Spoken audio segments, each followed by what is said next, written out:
Welcome to Stories from Sight, the renovation podcast that digs a little deeper. I'm Amy Dornalick, and together with my co-host Jane Middlehurst, we peek behind the curtains of those Insta-worthy interiors to bring you the real processes people went through to make their dream homes a reality. This week we talked to Hannah, who is midway through renovating her thatched cottage in the countryside. We discussed the downsides of renovating an old property, the difficulty of finding contractors, and how she manages the logistics of DIY renovating around life and kids. So welcome, Hannah. Thank you so much for being with us today. And I wondered if you wanted to talk about the house you brought, what drew you to it, and your kind of vision. So we bought this house 2.5 years ago.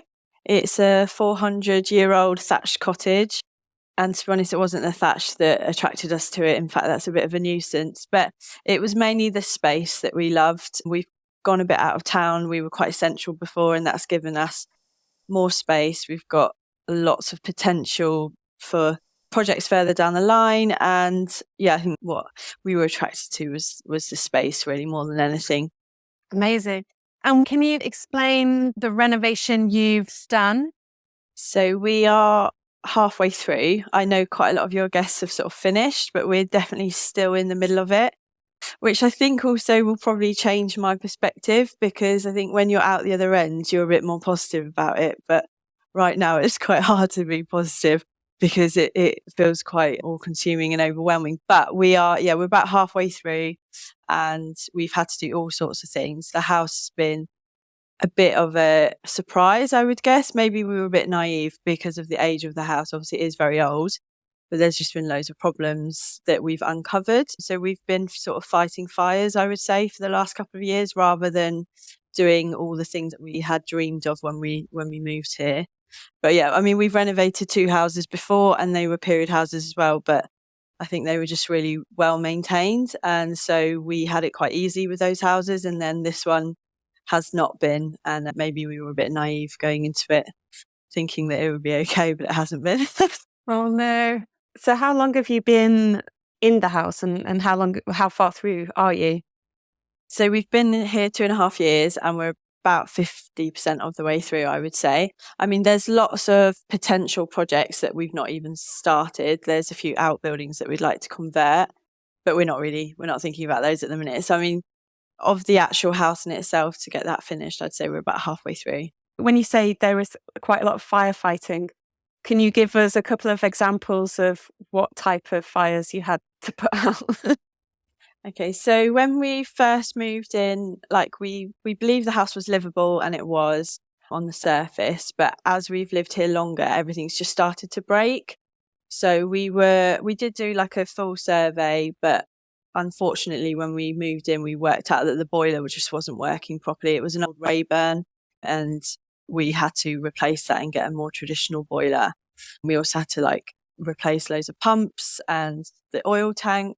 So all that sort of thing, which you just don't even see the benefit of, aesthetically, took out a quarter of our budget right from the offset. And that was just something that we hadn't factored in at all. So that's one of the things. And then lots of other things that have just started breaking, really, all the bathrooms have been leaking. And as we've started to do projects, we've uncovered horrible surprises and just bad DIY. So I'll give you a few examples. The floor downstairs in the living room and the hallway, which is about 70 metres square worth of flooring, is wooden floor. It's solid wood floor.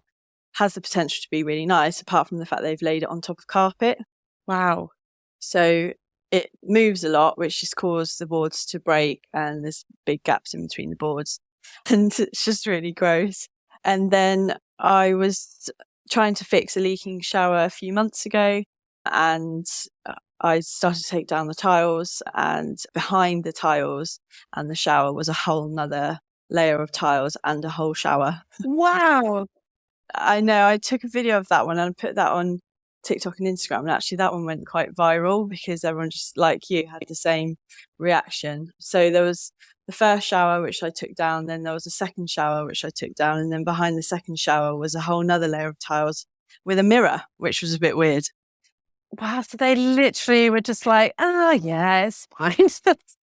Yeah. It's so strange to do that with the flooring. And, that's just like a whole mentality right there, isn't it? Of we'll just build over the old. Yeah. And we had it checked for asbestos because obviously that's the first thing that comes to mind is maybe they're just trying to cover something up. But everything was fine. There was no asbestos. It was just bad DIY. So it's things like that we're just kind of, no job is ever simple, which means it just takes longer and more money for everything that we do. But we'll get there in the end. Can I ask you, because you said that you did 2 renovations before, did you get the bug from the first 2? And is that what kind of drew you to this one, that you were kind of in your stride type thing? So I think it's a bit necessity. Like, we live in a very expensive part of the country. So the only way we could get a house initially when we got on the ladder was to just buy something that was run down. And then as our family is growing, because we've got 3 small children as well, we've had to sort of upsize. And again, each time, the only way that we could sort of afford what we wanted was to buy something that needed improvement. And I think as well, we've moved every 2 years for the last 8 years. And I think it is quite addictive, renovating a property, earning money on it, and then being able to use that to do the next one. My husband's also completely addicted to Rightmove. So he's always coming at me with new projects, but he hates DIY and doesn't do any of the work. So yeah, that is a little bit, I guess we did kind of get the bug. And as our family grew, we just needed sort of more space. So that's how we've done it. But we're not moving now for a while. This house is definitely going to take a lot longer to finish. You said you're 50%. What projects have you managed to complete in the house so far? As I said, we've replaced all the heating system and the water system. We've got about 60 original beams. And so we had those all sandblasted. That was a huge project, which we did right at the beginning because we had to empty the house again. And we were still finding sort of sand for months after. So we did that before we decorated anything. And then we've done the kitchen. We've decorated throughout. Most of the rooms have been decorated, but there's still finishing touches to do, like all the flooring needs doing. We've replastered some rooms. We're about to do 3 bathrooms. So that's our project for this year. We've got 3 bathrooms that need gutting and replacing. Because like I said, they're all leaking and barely usable. But yeah, that's what we've been doing. And we've done stuff in the garden. We've sort of renovated the summer house in the garden. So there's been odd bits here and there, but we haven't done anything structural yet. It's mainly just been trying to make it livable and bring it up to date and improve all the sort of things that we're finding as we do the jobs. It's kind of amazing to me to hear you speak about it, because when you look on Instagram, I mean, your house is so beautiful and it feels really complete. So it's interesting to hear that you are feeling what everyone feels, which is just that kind of overwhelm, and just the effort that goes into renovating is a lot, isn't it? So it's interesting to hear the reality versus kind of Instagram, which is what the purpose of this podcast was. So yeah, it's quite interesting. Yeah, that is the way, isn't it, with Instagram, especially with Reels now. It's all just like quick reveals. You click your fingers and the room's transformed, which obviously we wish it all was like that, but it's not, is it? So I do share a lot on stories of like the reality behind the scenes. But yeah, if you were to look on my grid, and all my friends say that too, they're like, your house is never messy and it's beautiful. And I'm like, you haven't seen it recently. I'm like, you've got to bring your slippers because all the floors are up and there's rubble everywhere, and they just think it looks like it does on Instagram, which it never does. And that will be the same for everyone who shares on Instagram. It's never the same as it is on the grid. Yeah, it is a lovely grid though. So thank you. I was just wondering, like sandblasting beams, you've got obviously quite a few very specific projects that are specific to your house, and they're not typical renovation jobs. How do you even go about working out what needs to be done, deciding what order to do things in, and working out whether you can afford different things? Like, what's your process for managing the projects, basically?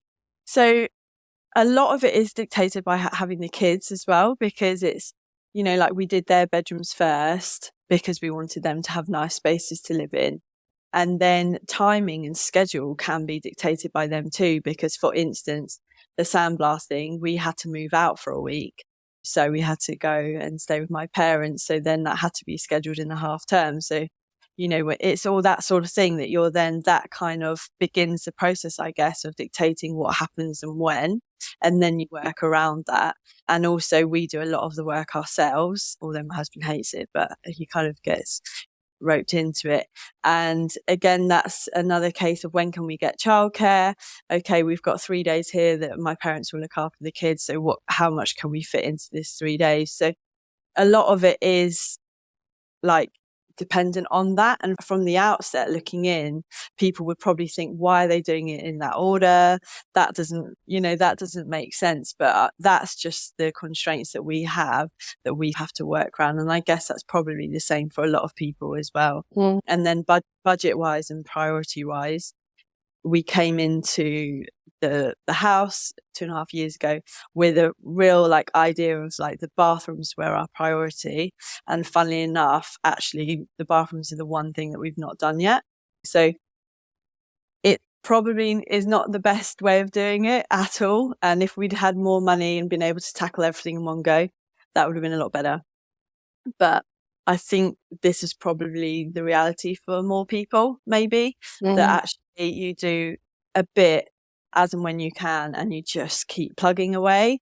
And it can feel quite demoralizing at times. But then you look back, especially when you've got Instagram, if you document everything, that can be quite helpful, because you look back at what it was 2 years ago and you're like, oh, wow, actually we have made a lot of changes, even though it doesn't feel like we've had that sort of click your fingers transformation moment. So yeah, there isn't a huge plan. And I think one of the things is that we've just had to hold lightly to it, because things change all the time. We were totally thinking that we were going to do really well out of remortgaging, and our house value has shot up, and we thought we'd get a good chunk of money to do the next phase. And then obviously the mortgage rates have come in, and we've just been completely screwed by that. So I think we're just constantly thinking on our feet and having to change plans and not hold on to anything too sort of tightly, because otherwise it would just get really depressing. So it's just a case of what can we do this week? Yeah. What can we do next week? What's the plan for this month? And then we go from there. Whilst there isn't a plan, like you're saying, it sounds like there's a lot of organization that has to happen, because you're saying that there's these small windows. What percentage of the reno work is actually organization? A lot of it is organisation, isn't it? And logistics and timings. And that's definitely one of the things that keeps me up at night, because it's the thing you can't control as well. Some of those things, which I find quite difficult. I think I'm a bit of a control freak. My husband would probably agree. How do you get the information that you need? And who do you go to get advice for different things? So my brother-in-law, very conveniently, is a builder. He's not based near us, but he runs his own building company. So I have a WhatsApp with him all the time. What's this and what do I do? And he also does come down quite a lot and stay with us with his family. So he will come and help us with things, and he helped us with our kitchen floor, and he'll do the hard bit that needs actual skills. And then he'll show us and set us up with what needs to be done thereafter. So that is really handy to have him sort of on speed dial. Apart from that, it's a case of, obviously we have done 2 houses before, so there is a certain base level of knowledge that I've got, and then it's just research. I'm constantly online, constantly just seeing what other people are doing, even if it's nothing to do with a project that I'm on at the moment. You're just constantly taking in, learning new things. And then if I come across a problem, it will be a case of, Google is your friend, and just doing lots of research. We're actually semi-detached, which a lot of people don't realise because of the layout of the house. You don't really notice it. But so our next door neighbours have obviously got a very similar house. So the sandblasting, that was something that, like you said before, we've never come across that before in any of our houses. So we had a long chat with them about it, and actually ended up using the person that they'd used for their house. So it's sort of just using all the connections that you can, isn't it? And using your community to help you work out the best way forward. But we won't tackle things like plumbing or anything like electric or anything. We won't do that ourselves. We'd always get someone in. That's really interesting. I think, seeing as we've got you, and like you said, you're a little bit different because you're right in the middle of this process. What is the hardest thing for you right now? Because like you said, people reflect differently, but in the moment, what's your biggest struggle with all of this? I think, again, it's the things that are out of my control. So it's waiting on tradesmen to get back to you, waiting on quotes.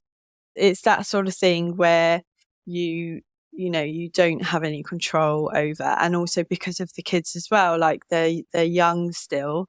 And it's just being wary of the fact that we have got 3 bathrooms that are building sites. Like we've got rubble and we've got unfinished floors and we've got things hanging off. And that is an extra pressure, because if it was just me and my husband, that wouldn't matter at all, would it? You can just leave your tools lying around and that's fine. Whereas it's always that thing of like, okay, actually, we just need to get this house a bit more livable now. And if it was within our control, it would have been done by now, but it's not. So I think that's the thing I find the hardest. And also just not knowing, like financially, I think not knowing how much things are going to cost. Like there are some things that you can budget for, but there are some things that just happen that are unexpected. And so that is always a concern as well. And I think that's a bit why we try and take on one project at a time so that we can then reevaluate. We've not got the budget to just do the whole thing. When we first spoke, you were talking about the struggle with trades and the kind of age of your building. Could you talk a bit about that? Yeah, because the house is really old and obviously it's got a thatched roof. It's very obviously just old and quirky. So we get a lot of tradesmen who turn up, and I am sure, or maybe it's just me and they think, gosh, you look like a piece of work. I don't know, but they just turn up. They have a quick look around and they're just like, nah. And they're like rushing out the door as quick as they can, and we never hear from them again. To be fair, I totally get it, because this house is a nightmare and everything that we've done has been really tricky and has uncovered all sorts of issues. So they are right in running away, but it makes it really hard to book someone who's willing to do the job, because they're all really busy at the moment. And so why would they come and work here when they could just do a really easy job down the road in like a sort of regular 1930s house that might not have as many issues? So yeah, we do have a problem with booking tradesmen, but I think that's quite universal. And that sometimes we wonder if, because the house is quite large, whether they think we've got loads of money, so that they just either put the price up because they think we could afford it, or they just put the price up because they don't want the job. Either or, we do struggle to get tradesmen in. So has that forced you to take more DIY jobs that maybe if you could get a tradesman in, you would pay for someone to do it, but has it forced you to do jobs that you wouldn't otherwise do? A bit, yeah, because I just can't be bothered to wait for them. Like, I'm not very patient. I just want to get stuff done. So yes, definitely we have done more ourselves, because it, like everyone knows, that's half a job in itself, isn't it? Arranging all the logistics of having tradesmen come round and they don't turn up sometimes, or they, and I mean, I get it. Like I said, my brother-in-law is a builder, so I do get that they also get loads of people wasting their time. So we do a lot ourselves, and then also we rely on family members a bit, and like we'll still pay them. Obviously, we'll pay them their normal rate, but at least they're not going to mess you around. And so that is, like, I think, what we have sort of tended to fall back on, rather than waiting for people that we don't know. And in terms of your budget, you were saying that it's difficult because you're doing it over such a long period of time. Like, how are you approaching it? Yeah, I'd love to tell you that we had a budget, but we just don't. That's not our skill set. I'm not, be totally honest, we're not great at like planning the budget. So we tend to just take each job as it comes. We're like, do we feel like this is an appropriate amount of money to spend on this task and this job? And then we go from there. So it's not like we're just throwing money at everything. Every decision we make, we're like weighing it up, whether we think that's an appropriate cost. But we do tend to just stick with the smaller projects and then work out how much we've got after that. Well, I guess that's a good way to budget, really. I mean, you're basically using the rooms to form your mini budgets. So it's definitely a way of keeping tabs on costs. Yeah. And I mean, obviously we will cut costs in places like decorating, where we can do it ourselves, or sourcing furniture or that kind of thing, and then leaving us more budget for skilled work where we need to employ people or where we don't want to compromise. We've just bought some really nice floor to go downstairs, like oak wood floor. And it's like, this is going to be here for the next 20, 30 years. So we're not going to compromise on that. So it's weighing up your priorities, isn't it? Thinking what is worth the expenditure and what can we pull back on and save. So it's definitely like a conscious thought behind the budget, but we're not very good at spreadsheets. So I wish we were. And I love that people can do that. But unfortunately, that's not really us. You have other skills, plenty of them by the looks of your house. We ask this of everybody, but I always think it's interesting because everybody has totally different answers. If there was anybody approaching a similar project to you in this kind of long-term way, what's your advice for them based on your experience? So I think I mentioned it before, but definitely to hold on to your plans loosely, because you have to be flexible. You have to be willing to change what your dream was for the space. And if you really want to hold on to things tightly, then you'll just end up getting really down. So obviously go into it with ideas, go into it with a dream, but just be aware that that might not happen straight away.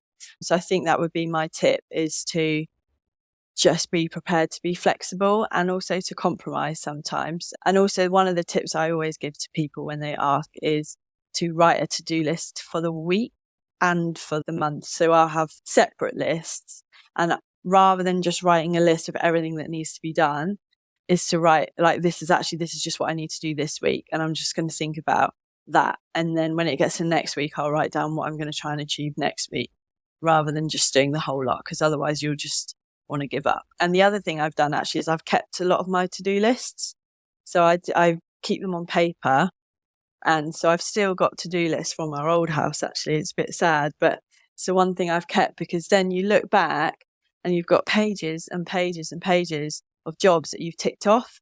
And it can be little things like changing an electric socket, or painting a room, or putting wallpaper up, or contacting a plumber. But when you then look back at them, you're just like, wow, we did do all this. And with having kids and all of that kind of thing as well, and just life in general, we did actually manage to get X, Y, and Z done. And so that can be really good. It's like looking back on your Instagram or back at photos and then thinking, actually, we have done a lot. We can do this. We might feel like we're struggling at the minute and we're not getting anything done, but we can. And so that's one of the things I always say as well, is just to write a to-do list for the week and keep them, and then you can look. I love that your small things are like paint a room, wallpaper. Like that's, for some people that would be a massive, like a massive to-do list in and of itself. So just thinking forward, do you have a moment in your mind where you're all done and you're sat with your feet up, or do you think that actually this is how you like to be? Do you think you'll ever kind of stop tweaking? In my head, I think one day I'll stop and relax and the house will be done. But in reality, I would get bored within half an hour. So, because I know when we moved from our last house, once it had gone on the market, and we had about 2 months where I couldn't do anything to it, obviously, because we were moving. And I was so bored. It's like, even though we had like this house to look forward to, like, I want to do things, I want to change things, but obviously I can't, there's no point. So I think that this house will take us a long time to actually finish. The garden is really big and needs a lot of work as well. But my husband's on Rightmove all the time. He'll find us a new project before this one's even done. I promise you he will. Even the other day, he was WhatsApping me links to houses. So I think that this is probably us for the long term. I mean, my kids, bless them, they love it, and they don't mind at all. They really don't mind moving house, but they think that the only way they get a new scheme in their room is to move. They were like, next time when we move, can I have this colour on the walls? And I was like, we could just change the colour on your walls without moving house. Don't have to throw it all up in the air and start again. Yeah, absolutely. But no, we will stay here for a while. We don't want to keep moving. And obviously we stay within the same location, so the kids stay in the same school. But I think we probably will move within the next 10 years for sure, if not earlier. So yeah, once this one's done, we'll probably start again, and I'll just age prematurely. Just knowing that you are a renovator and that's what's going to happen. I love it. It's such a great combination though. I love that your husband's like found someone who loves DIY and he can just like have his right move time, and you're like, yeah, you're totally up for it because you want to do the DIY on it. I know. I mean, he comes from the north, so he will show me like places that we could buy up north, which is obviously a lot more than where we are in the south. And he's like, oh, here's a 16-bed castle. It's like completely falling apart. I'm like, are you trying to kill me? There's no way I can do that. But yeah, we work well as a team. We just have different skills. Yeah. He can dream. Oh, well, thank you so much for sharing that. It's really interesting to speak to somebody who has a totally different project, because we've never spoken to anybody who's dealing with, such an old building and the quirk, the nuances that come with that. So I think that's going to be really helpful for people. Yeah, absolutely. Thank you so much, Hannah. Thank you. Thanks for having me. If you want to see photos of Hannah's cottage and work in progress, visit our website at homenotes.co/stories from sites. We've also got loads of great resources for you if you're just starting to think about renovating. So check out our free renovation budget guide as a first step to getting your budget under control. Follow the link in our show notes.